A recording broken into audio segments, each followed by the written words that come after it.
We're back live from Melrose Park for the championship game of the Bob Russ Senior 50 and over. Bob Russ Jr. just over Pellegrino's head. So with one out, Bobby Russ, 2 outs, Bobby Russ gets a hit. Here comes Johnny Westermeyer. So crush the home team. Takers, the visitors. Exact opposite of what we had in the first championship game. So Mickey Balestri, who iced his hand for the better part of an hour, is back on the hill. We'll still keep an eye on him, and we'll see if it affects him. Good idea, Mick. So you can see he's not catching the ball with that hand. So again, Mickey's trying to figure out how to make an adjustment. So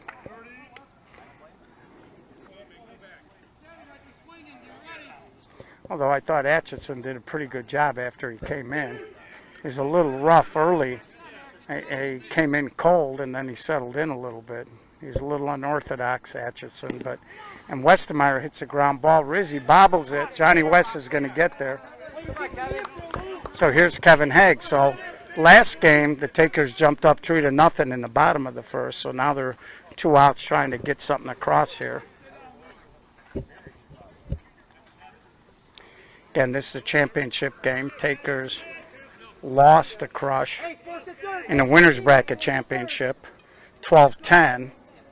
They came back to defeat Down and Dirty after trailing early in that game. Beat Crush in the first championship game to force a rubber match. And now we're back. Starting to lose a little bit of my shade. I'm not too happy about that. It's been a long day, folks. And there's a little punch towards center. Center fielder dives and can't make the catch. That's going to play 2 with 2 outs.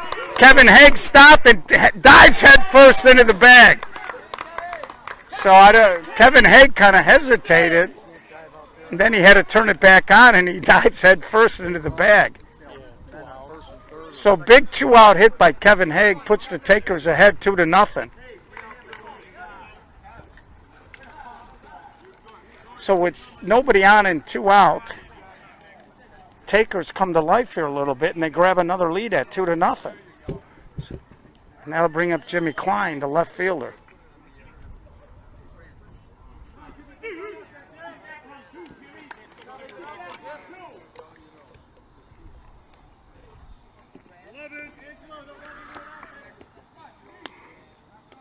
Again, this is the if game.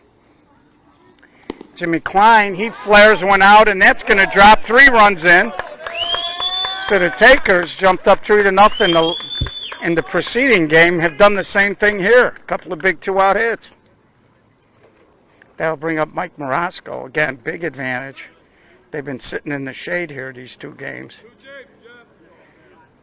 Crush team was joking, if we win the toss, can we have the dugout? Again, the big story here is Mick Balestri with the hand injury in the top of the first of the first national championship game. And you can tell he's not as fluid now throwing, and he's having a little trouble throwing strikes. Mickey normally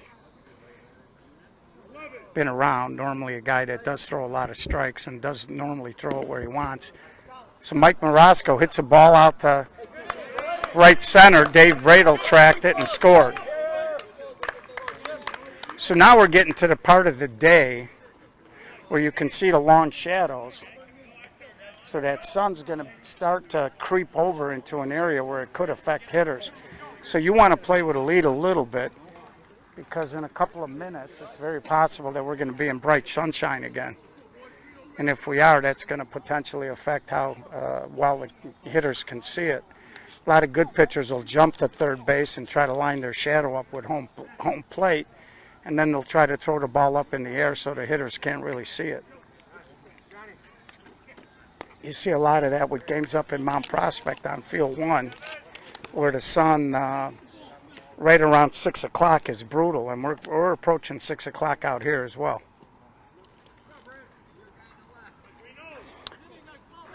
So it looks like both of these teams have pretty much stayed with the same batters. And it looks like Pellegrino leading off, Bradle on deck. 3-0 here, heading to the bottom of the first here. Taker's leading Crush.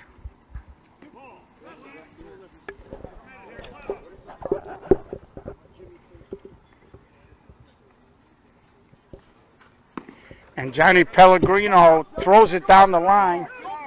Big turn. He's going to go get it. And here's the throw. He's going to make it easy. So leadoff double for Crush, trailing 3-0.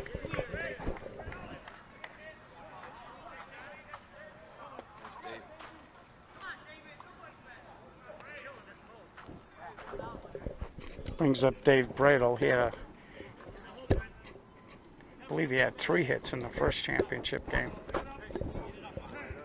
Again, both teams' top of the lineup has really been doing some damage.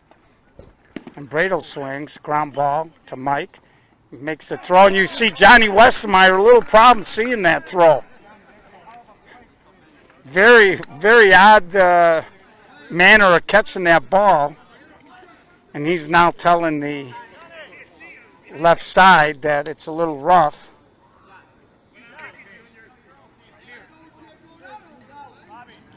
So I tell you, a little harder thrown, a little lower. He might have caught that in a delicate area.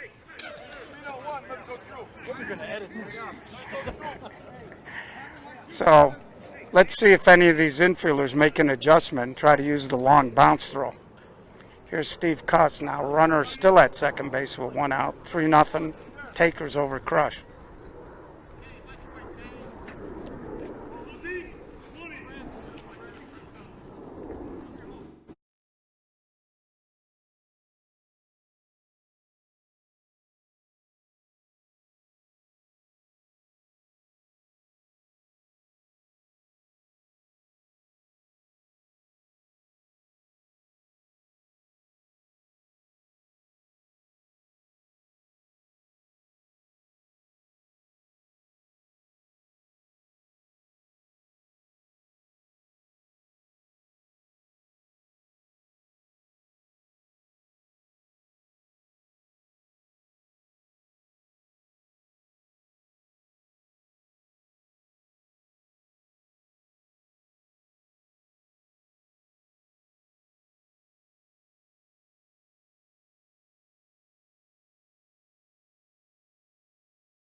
Okay, folks, we're back.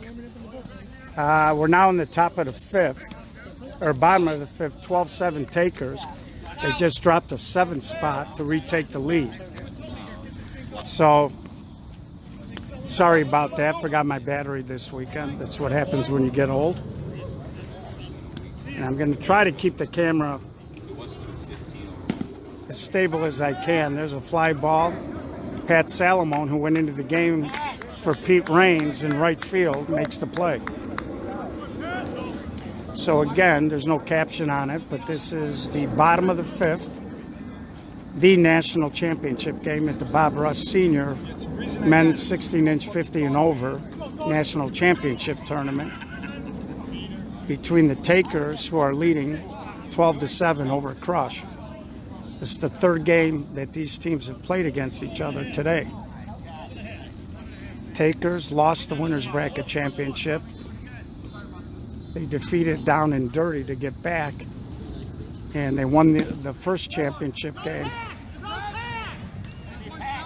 So Pat Salamone makes the first 2 outs of the ball game in right field.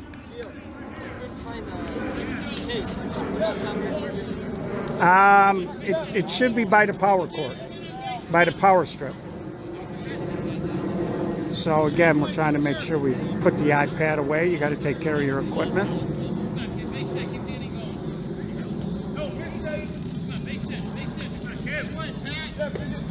So Crush, a base runner on with 2 outs. And there's a pinch hitter right at Kenny Flaws, who makes the catch. So we're going to head to the top of the 6th. 12-7 takers. And I believe that the takers could be at the top of their lineup again. Again, that big 7-run inning started with the top of their lineup. You get into games like this, we talk about it all the time. Your stars got to be your stars. They got to play like stars. And right now, the taker top of their lineup is playing exceptionally well. So again, we're in this weird kind of twilight. So the shade used to be over by first base. Now it's starting to creep over more toward right field as the sun sets. And you can really see the long shadows now, how low the sun is. So if you're pitching now, you kind of want to jump over to third base a little bit and make that hitter have to look back into dead left field. So no, it'll be Kenny Flaws and then the top. So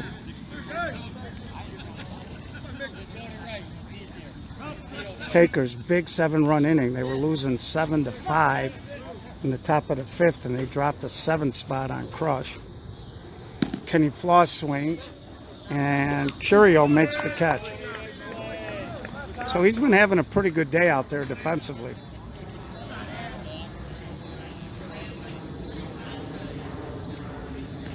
And yeah, folks, that sun is low, because if you look at my shadow, you'd think I was 12 feet tall. So here comes Angelo Alicia now.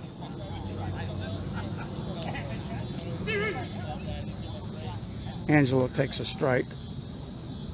So again, top of the 6th, 12-7. And Angelo, another hit. And that ball gets toward the gap, and Angelo's going to hustle into second, and he's going to try to go to third. So Angelo, with 1 out, realizing that ball was rolling toward the gap, ran hard out of the box, makes it all the way to third. So a 1-out triple. And here comes Bobby Durst now, chance to pick up a little insurance and push this to 6.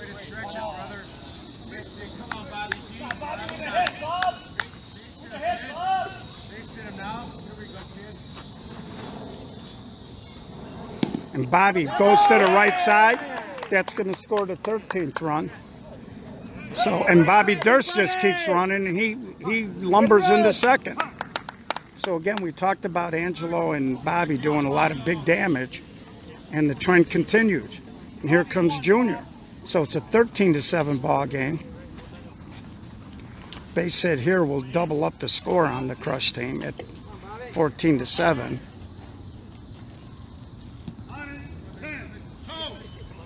So again, this is a little different than last year when the takers had a lot of injury problems. And Bobby, oh, nice play there by Lou Rizzi. Lou, a couple of hard steps, jumped in the air and caught that ball about shoulder high right on his chest. So Bobby Russ Jr. And here comes John Westermeyer. Johnny been pounding the ball as well. Even if you wanted to walk him, you got Kevin Haig on deck, who's got back-to-back doubles in the ball game. And Johnny hits a high fly ball, dipped a little bit with his back shoulder. Curio going to make that play. And we're going to head to the bottom of the sixth, but the Takers push across a run because this guy here in the center of your screen walking out, Angelo Alicia, used his legs to get to third on a leadoff triple. And from there, it was easy to get that run in.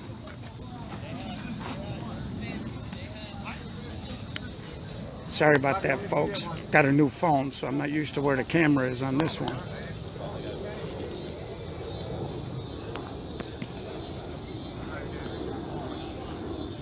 So it looks like Crush has the top of their lineup coming up with Johnny Pellegrino. So again, Johnny and Dave Bradle have been terrific at the top of the Crush lineup.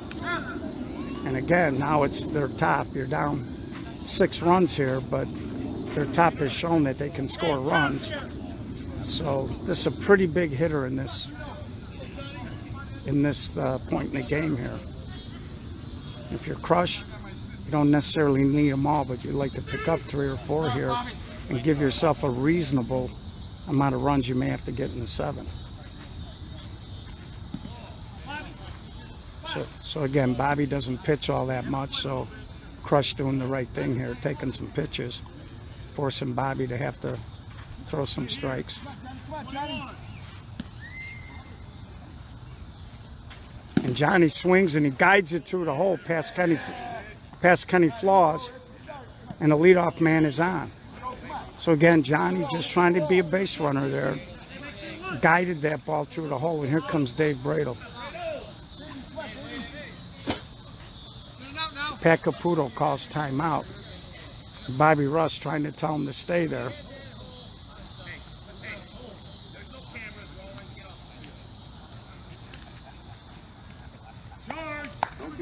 Don't get beat, Jimmy. He's got pop. So you got 13-7, bottom of the 6th. Crush trailing the Takers. They got their leadoff man on. Nice pitch. Let's get it out. Bobby. And Bradle swings and he gets another hit. Come on, Johnny. Come on. So you see Angelo just going to throw that ball into second. With a 6-run lead, you're trying to chase outs. So Angelo wasn't going to give him a free base by trying to throw a guy out. You want to keep that double play in order because one swing can get you out of damage and keep you from giving up big innings. Steve Cuss guides the ball through an open hole. So Davey's going to chug into third. Angelo flips it in. And now we got a 13-8 game with first and third, nobody out. And here comes Richie Hennessy. So again, both of the top of each of these teams' lineups have just been doing big damage. So Lou Rizzi going to run for Cuss. See Dave Bradle here. He's been absolutely on fire. And here comes Richie Hennessy. So Crusher, run in, first and third, nobody out. Bottom of the 6th.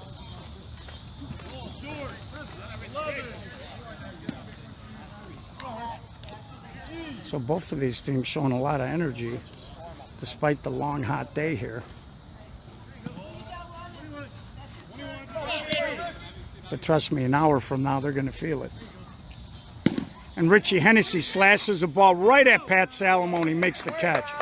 So Richie hit it right on the screws, but right at Pat Salamone, who made the catch and threw the ball in. So it's a 13-9 ball game with 1 out. And here's the lefty we talked about. You know, again, if he flattens out, this kid can really drive the ball. So, and Junior threw it a little bit higher than he wanted. Salamone, by the fence, makes the catch. So good job there by Salamone. Right on the borderline there He did not cross the fence line because that fence is out of play there if you go past it. And Pat made a good job of catching, rotating his body, and throwing it in. So 13-9, though, another run across with 2 outs here. Here's Swoop. And he hits the ball right at Haig. Kevin can't make the play. That was a low sinking line drive. Kevin got 2 hands on it, but as he was going to the ground, he couldn't hold on. He does keep the ball in play, so Lou Rizzi had to stop at second. And here comes Ronnie Risden, and it looks like there might be a pinch runner there, as I believe Lou Rizzi's spot in the lineup may be coming up. So here's Ronnie Risden. He's been having a pretty good tournament himself. So if you're the takers, you're trying to put a Band-Aid on here and get the 3rd out. Was a 6-run lead. They've cut it to 4. There's a ground ball to Mike, and it skids through his legs. That's going to score the 10th run. They're sending a guy. And the throw around. Calls him out. Calls him out at second, but the run scores. So 2 more runs. It's now 13-11.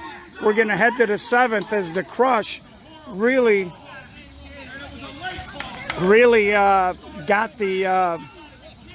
got back into the ball game there. They were down 6. So 2 more runs scored on that base hit. Again, at 50 and over, the scoring's a little looser. Looked like Mike was going to make the play, but the bounce he was counting on never came. That ball flattened out. So we go top of 7 in a 13-11 game. This ball game really heating up, folks. I tell you, they've been trading body blows and multiple run innings. So again, we told you both tops, their stars are playing like stars, and they're coming through with big hit after big hit. And we got ourselves a 13-11 ball game. So again, the Crush a little agitated at the play at second. And here comes Kevin Haig. He's got back-to-back doubles, and I think Jimmy Klein is on deck. So again, we talk about late outs or late runs. If you're the takers now, you really don't want to go into the bottom of the 7th with a 2-run lead. That's a little too close for comfort. So your job now is to try to get 1 or 2 back and make the task a little bit harder for the Crush team. So Kevin Haig, he's a little beat up. He looks like 10 miles of bad road, but he's swinging the stick good.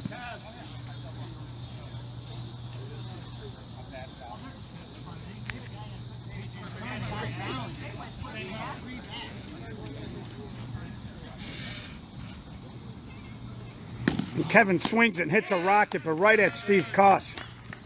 So Kevin had been kind of working the gaps and tried to pull a ball there. Hit it good, but right at Steve Cuss at 3rd, and that'll bring up Jimmy Klein. So again, you see they're moving in again for Jimmy. And he flares that out of play. See a fan going to try to hustle over and maybe help a little bit.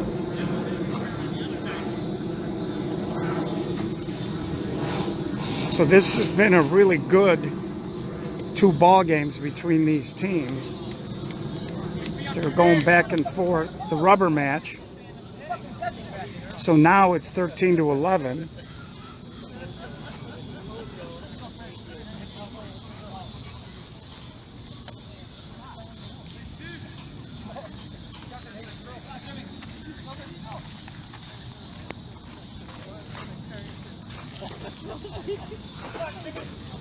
So we might take a little, you might hear us talking a little business here at the end of the inning. Because depending on what happens, I want to make sure that we get you guys photographs of both of these teams. And then after that, maybe a couple interviews. There will be an MVP award. And there's a little flare by Jimmy Klein. Curio's going to make that catch. So we're in this little bit of a twilight now. The sun's kind of ducked behind a tree. You can see they started turning the lights on here, as it's been kind of a long day and with the if game. So 2 outs, nothing going on. And I don't know what the delay might be here. Looks like Psycho's changing a bat. I have a feeling that maybe Pat Caputo told Psycho that he wants him to maybe try to drive the ball and maybe try to get a double out of the box. Sometimes, I know back in the day, guys had different bats depending on whether they were going to try to cut or drive the ball.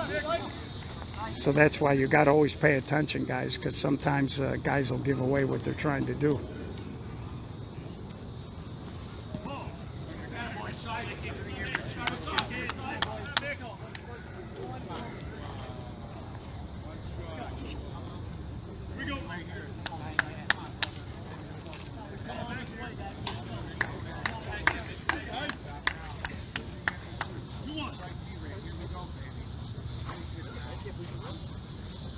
And Mike reaches out. Left fielder makes the catch. So he reached a little bit. We're going bottom of the 7th, folks. 13-11. National championship on the line. Live from Melrose Park. The papers hold on. Can you grab the banner and take pictures of the 2 teams? So I want to make sure my young assistant, Will Russ, he's single. He's got no girlfriend. If you're out there and you go to IC, he's single. Family's a little nuts, but he's okay. Got a chuckle out of Bob Russ Sr.'s brother over there. He said, I resemble that remark. So here we go, folks. The bottom of the 7th, 13-11, takers. Crush coming to the bat with Lou Rizzi leading off. So they're toward the bottom part of their lineup. I believe they got Rizzi, Curio, and then Mick Balestri. We'll see if we see a pinch hitter or not for Mick. So you need at least one base runner to be dangerous and to try to get to your top. And again, Pellegrino and Bradle have been spectacular. So again, Bob Russ Jr. lays it in there, and he gets a base hit. So Lou Rizzi leads off the inning with a hit. Here comes Curio. So again, it's never easy, especially when you're trying to get the last 3 outs in a national championship game. Mick Balestri right now is in the on-deck circle. We'll see what happens. And there's a pop-up. And Bobby Durst can't make the catch, foul ball. So Bobby Durst ran a long way, got 2 hands on it, but couldn't make the play. So again, those are the balls that sometimes come back to haunt you when you give a hitter new life. So Curio flared one down the right field line. Durst can't make the play. He's got 2 strikes. See Stan Backus back in at short center now. Again, Bobby Durst was playing short center, and Kenny Floss started the game. And there's a little roller to John Westermeyer. He'll take it himself. 1 out. Again, there was no reason to try to get the force out because you don't care about that run. Now, with the 2-run lead, you care about the batter. Now, Mick Balestri hasn't really swung the bat that good. I'm a little surprised they're not pinch hitting for him here. Mickey, of course, was an excellent hitter in his day, but he's got that hand. And so they're cheating a little bit. They're cheating Mick a little bit. And he tries to pooch it. And the ball falls, and they get it in. So right before the batter swung, Pat Caputo wanted his left fielder to come in and toward the line.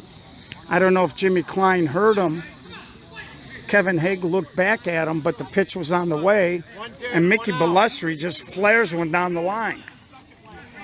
So the tying run now at third base with Pellegrino up, the winning run at first base. Oh, tying run at first, my bad. So Lou Rizzi, who led off now, is at third. The tie is at first. So on a ground ball here, if he hits it at you, you just want to make sure you get the lead runner, or not the lead runner because the lead runner is at third, but you want to get the runner on first base out if you can.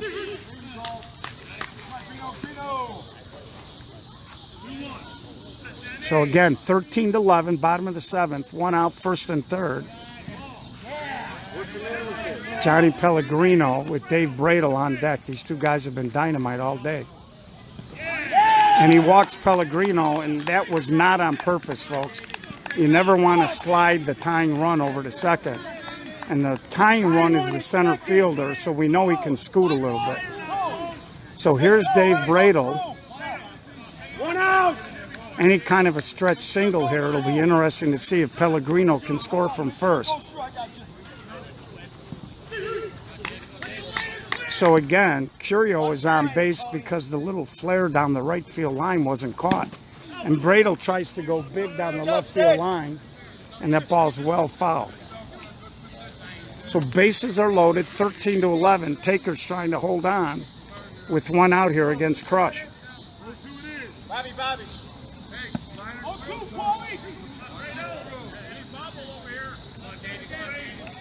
We got ourselves a barn burner, folks. It's been a terrific national championship game. And Bradle swings and he gets a base hit. That's going to tie the score. Jimmy Klein makes the throw, and they don't cut it. And, oh, it hit the runner. Now he's going to try to go to third. And Kevin Haig was 2 feet in front of the bag there. So we got a tie ball game at 13 with one out. So Kevin Haig was 2 feet in front of the bag. I'll be shocked if they pitch to Steve Cuss right here. 13-13, bottom of the seventh, one out. 2018 SSA Bob Russ Sr. Men's 16-inch. 50 and over national championship game comes down to this. Bases loaded, one out, Rich Hennessy. 13-13. A little surprise Pat Caputo isn't going to go out there and make Richie Hennessy maybe wait.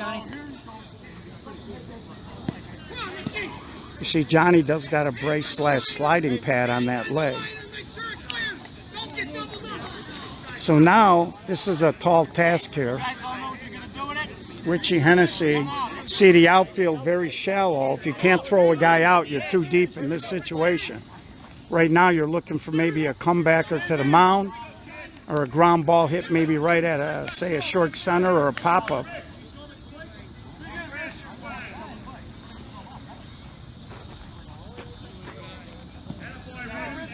Ball was inside and illegal. 11, the count here. And Richie swings, and that's short. Jimmy Klein makes the catch. Long throw, offline. And Crush walks off the Takers to win the 2018 Bob Russ Men's 16-inch, 50 and over national championship. So you saw Richie really didn't hit the ball too deep, kids. We talk about that all the time. You don't have to hit it 900 feet. And Jimmy Klein made the catch, but it hit his hands and he bobbled it a little bit. And then he was able to make the throw. So you can see these two teams were playing hard, but they respect each other. And that's why we talked about top of the seventh. If you're the Takers, you wanted to kind of get a little insurance. So we're going to find out who the MVP is, and we'll have the trophies out here.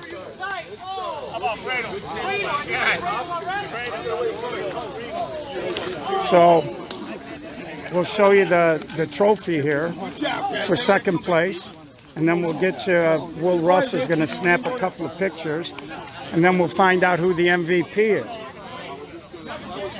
So you can see, obviously, Hopefully the takers here obviously disappointed. That's a rough way to lose a national championship in the bottom of the 7th. But what a ball game, folks. We had 3 or 4. Hold on, let them get the trophy in there. That's a hard way to win the...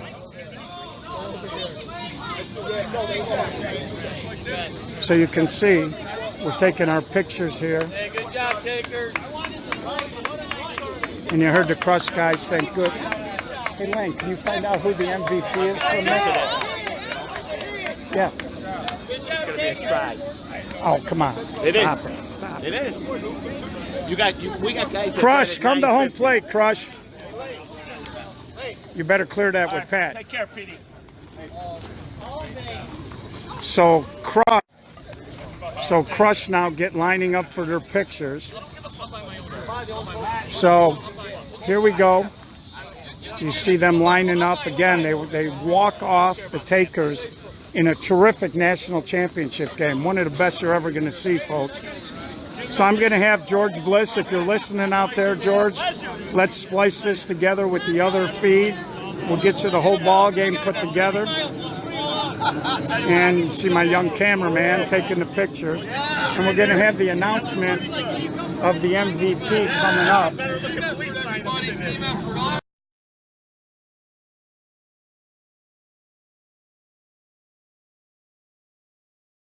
MVPs, Dave Bradle and John Pellegrino.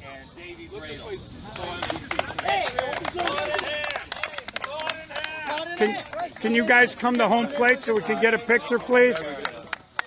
Dave, John, home plate, please. Can you guys go to home plate so we can get a picture of you guys? So here we go, here we go. So here's your 2 MVPs. We told you during the broadcast that these 2 guys were spectacular all day. Dave Bradle on the right and Johnny Pellegrino on the left. Your 2 MVPs, 2018 Bob Russ Sr.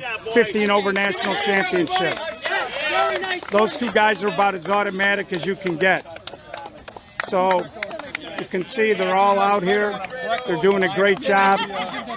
There was a little discussion because they had a ton of guys that were just pounding the ball all weekend. So you can see there's Mick Balestri. We'll get a quick interview. Mick, you guys were unbelievable, man. You guys swung the bats unbelievable. Well, when you got Dave and Johnny batting 1-2, I don't know if they made 5 outs between them in a whole tournament. And then Cuss was right on their ass, and Hennessy hit up a storm also. And then the bottom of the order hit in the last 2 games. I battled through this stupid injury that I got, but I'm not one to come out if I don't have to. I was happy to contribute in that last inning. Congratulations to Patty and the takers. They had us the whole game. We fought back, and we gave them hell at the end. And, you know, the chips fell where they were, and we just happened to come out on top, Chief. Yeah, I made the comment that Johnny and Dave were spectacular the whole tournament. I mean, those guys were just about as automatic as it gets. Yeah, and, you know, they were the catalyst. We had to get the order around to them. And once we got to Johnny and Dave coming in with Cuss and stuff, we knew we had a shot. A couple guys got on base, give them an opportunity to drive in runs. And we used everybody on the bench the whole tournament. And I want to thank all my teams. And a special thank you to Pat Malone from McGaffers for being our sponsor for many, many years. Thank you, Pat. There you go. That's Mick Balestri, manager of the Crush team. Here you see Steve Cut. What are you holding there, Steve? I've got a national championship that. hat Is that I'm going to be pretty, folks? proud to wear. There I've you been go. with Mickey and the Crush for years and years. I was with Mickey and Vision before that, and there's not a finer group of individuals. I played with a lot of great teams and a lot of great players, and I hold these guys in the highest of esteems. They're And by the way, phenomenal. thanks for the watermelon. You're welcome. It's my thing. Steve was cutting up a big watermelon. We'll see if we can grab Johnny Pellegrino for a quick word. Hey, John. Well, I got to tell you, you and Dave Bradle were absolutely spectacular. We talked about it on the live feed. I mean, it was like guaranteed if you swoop having a little fun. Last time I saw that, you were snapping your fingers on my deaf ear. But you guys were spectacular the whole weekend. It was fun. It was fun. I mean, it was that game was who was batted last. That seemed like every inning was, it was like whoever was going to get the last at bat was going to win that game. Yeah, I mean, you guys were trading some heavy body blows. It was 4 or 5 runs going back and forth. It was like, holy cow! I got to go get a beer. Okay, John. And now we're going to talk to one of my favorite guys, Dave Bradel, co-MVP. Despite you wearing the lose one hat, you did pretty good this weekend. Representing the young guys here with lose. So. Well, you and Johnny were spectacular. I don't think I saw the two of you making out while we were streaming or broadcasting. And I mean, it seemed like every time your top came up, you guys were scoring a handful of runs. It was fun. It was definitely a hitter's day out there too. A lot of guys get tired after third, fourth game, so it makes things a little easier. But it was nice. Fun. So that's Dave Bradel. You can tell the exhaustion. These guys will feel it in about an hour. That's for sure. So just a tremendous weekend out here of softball and one of the best national championship games you're ever going to see. So for SSA Broadcast, live from Melrose Park, this is Gio signing off, and we'll see you soon. We'll have more stuff later in the season for you guys.